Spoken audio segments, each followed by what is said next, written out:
Last Thursday,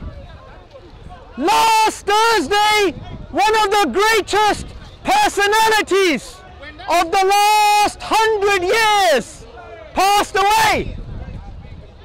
Nelson Mandela died.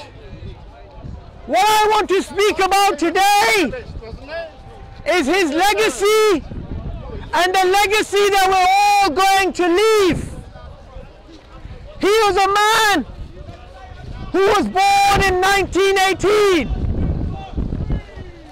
He lived through the First World War, or just the end of it, and the Second World War, and the Cold War, and the Korean War, and the Vietnam War. And he is someone who had principles. What many people don't know about him is he was known as a Marxist terrorist at one time. They might call him a great person today, but the same people who sent tributes and the same people who sent condolences, it is those same governments who viewed him as a terrorist only a few decades ago. In fact, even the United States of America and the CIA, they were involved in tipping off the South Africa government when they arrested Nelson Mandela in the 1960s.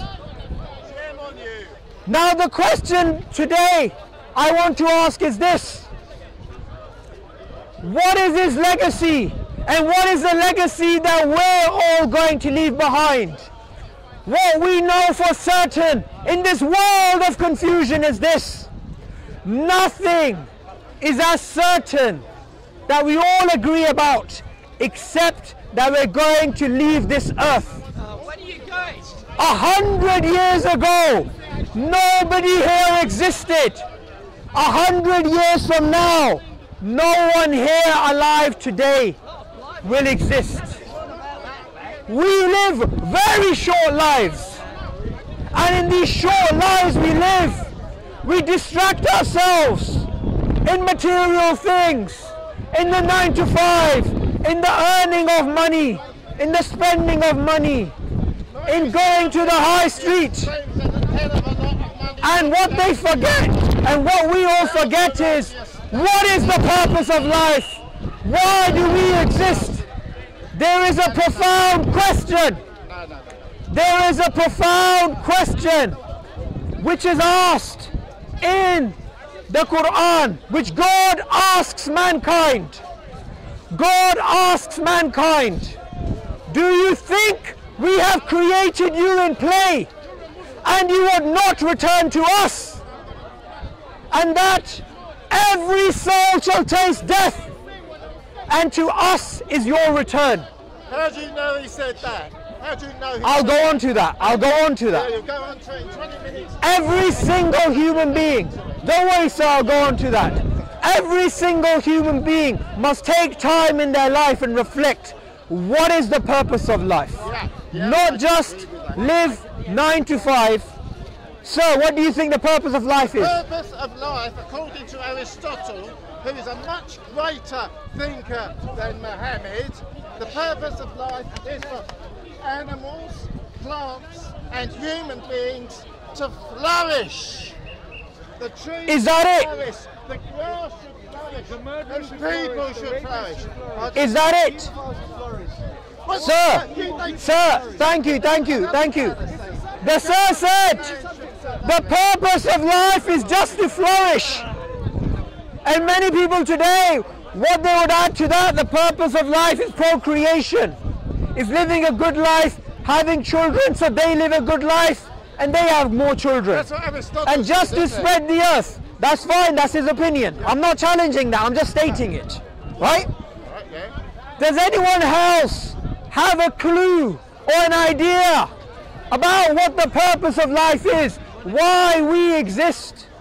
Why does there have to be a purpose? Why does there have to be a purpose? That's actually a very good question, right? Now when I reflect about something, My eye has a purpose to see. My ear has a purpose to hear. My feet have a purpose to walk with. So every single part of my body has a purpose. So myself, I too must have a purpose. Now, if we take Aristotle's view on purpose of life, think of it like this. There is a train that is going. A train that is going. And this train, it has the finest food, the best view, and on this train you have all the luxuries you can think of. If you knew that this journey is going to end in 5 minutes and the train is going to crash and you're going to die, in those 5 minutes, would you say the purpose of life is just to flourish? Yes. Just to be happy in those 5 minutes? Is there nothing more to life than this? I have now challenged that view. I make a claim that the purpose of life, as given by Aristotle, is not adequate for our human understanding. We know that there must be a higher purpose. Now, you mentioned another man. You mentioned the Prophet Muhammad, peace be upon him. Which we know nothing about. That's fine. That's fine. That's fine. That's fine. Firstly, it wasn't written 100 years afterwards. 90 years. It wasn't 90 years. It was in his lifetime. That's the first thing. Secondly, the purpose of life, according to the Prophet Muhammad, peace be upon him, who 1 in 4 people on earth believe is a messenger of God. He said, according to him, the purpose of life was to worship the Creator. No, that's not the purpose. The Creator has created us for a purpose. The purpose is not just to work, live, earn money, get education, die so our children do the same. The purpose of life is something higher than that.